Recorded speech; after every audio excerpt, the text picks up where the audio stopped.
में इलेक्शन के दौरान एक बार फिर जमकर हंगामा और बवाल हुआ है। बीजेपी नेताओं की गाड़ी पर दिन दहाड़े हमला किया गया है और सपा कार्यकर्ताओं पर हमले का आरोप लगा है।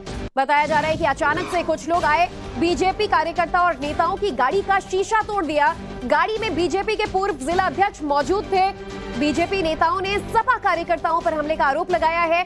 आज चुनाव का दिन है, तीसरे टर्म की जो वोटिंग है, तीसरे चरण की वोटिंग, और ऐसे में उत्तर प्रदेश में जिन जिन जगहों पर वोटिंग हो रही है वहां सुरक्षा के तगड़े इंतजामात हैं। इसके बावजूद देखिए जो मैनपुरी से तस्वीर सामने आई है वो काफी सवाल खड़े कर देती है। बीजेपी के पूर्व जिला अध्यक्ष बताए जा रहे हैं जिनकी गाड़ी पर हमला हुआ, और सपा कार्यकर्ताओं ने बताया जा रहा है कि ये हमला किया है। चलिए इस खबर पर कुछ और जानकारी लेने के लिए मनीष का रुख कर लेते हैं। मनीष लगातार यहाँ से हमारे साथ जुड़े हुए हैं।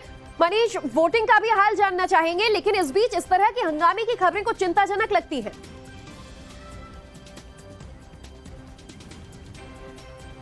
देखिए, बिल्कुल लोकतंत्र में जो चुनाव एक उत्सव की तरह होता है उसे शांतिपूर्ण तरीके से होना चाहिए, लेकिन मैनपुरी की तस्वीर किसी दूसरी दिशा में जाती हुई दिखाई दे रही है। प्रदीप चौहान है जो पूर्व जिला अध्यक्ष हैं बीजेपी के, इनके साथ प्रेम सिंह साक्य जो पहले चुनाव लड़ते रहे इटावा से।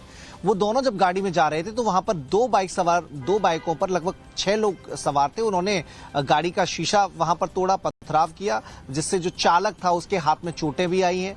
जो 2 नेता बैठे थे उनके साथ अभद्र भाषा का इस्तेमाल करके उनको धमकाने की कोशिश हुई। हालांकि बात सिर्फ गाड़ी के शीशे तक ही टूटने तक सीमित रही है। इस मामले में पुलिस ने भी अपनी ओर से जांच शुरू कर दी है। बीजेपी नेताओं का कहना है कि इस मामले में शिकायत दर्ज कराएंगे, क्योंकि बीजेपी के लोगों को डराने धमकाने की कोशिश की जा रही है। आज वोटिंग का दिन है और ऐसे में इस तरह की वारदात करना अपने आप में बहुत बड़ी बात है। तो चूंकि चुनाव आयोग की गाइडलाइंस भी है इस तरह की चीजों को लेकर, तो पुलिस ने इन्वेस्टिगेशन करना शुरू कर दिया है। लेकिन सवाल जरूर खड़े होते हैं कि क्या इस तरह की गुंडई उचित है। ये जांच का विषय है कि कौन लोग थे जिन्होंने चीजें की। लेकिन बीजेपी का आरोप है कि समाजवादी पार्टी के गुंडे थे जो धमका रहे थे, जो अभद्र भाषा का प्रयोग कर रहे थे, जो कह रहे थे कि बहुत बड़े नेता बनते हो। तो इस तरह की चीजें जो बीजेपी के नेता प्रदीप चौहान है, कोई पहली बार सामने नहीं आई है, इसलिए बीजेपी पहले भी आरोप लगाती आई है कि यहाँ पर एक तरफा जो राज है वो चलता है और एक वर्ग विशेष पर आरोप लगाए जाते हैं कि इस तरह की गुंडाई को वो बढ़ावा देते हैं। नजर बनाए रखिएगा मनीष, मैं आगे भी अपडेट्स आपसे लूंगी। तो इटावा, मैनपुरी और ये तमाम इलाके हैं संभल जहां पर कहा जाता है कि सपा का राज रहा है, गढ़ रहा है। काफी ज्यादा आक्रोशित नजर आ रहे हैं अखिलेश यादव सुरक्षा बलों के रवैये से।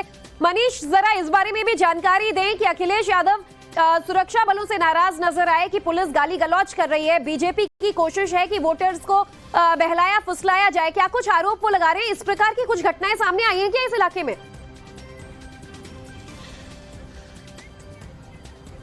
देखिए, अभी जो घटना सामने आई है, सबने देखा कि गाड़ी पर पथराव हुआ है। हालांकि बीते 2 चरणों में भी इस तरह के आरोप समाजवादी पार्टी की तरफ से लगाए गए, ट्वीट भी किए गए। हालांकि ट्वीट डिलीट कर लिए गए, जिनमें ईवीएम खराब होने से लेकर कहीं मतदान शुरू न होने की शिकायतें थी।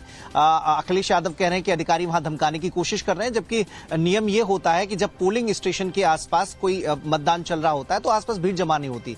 चूंकि अखिलेश यादव वहां पर मतदान करने पहुंचने वाले थे, तो ऐसे में जो उनकी कार्यकर्ता हैं, जो सफेद गांव के लोग हैं, वो वहां भीड़ इकट्ठे किए हुए थे, जिसको हटाने की कोशिश पुलिस प्रशासन के अधिकारी कर रहे थे। तो आरोप हालांकि अखिलेश यादव के हैं कि गाली गलौज की जा रही थी। और इस तरह के आरोप केवल सैफे को लेकर नहीं, अखिलेश यादव ने बाकी पोलिंग स्टेशन को लेकर भी कहा है कि पुलिस का जो रवैया है, प्रशासन का जो रवैया है, वो भेदभावपूर्ण है। उनके कार्यकर्ताओं को बेवजह परेशान किया जा रहा है। भेदभाव किए जा रहे हैं।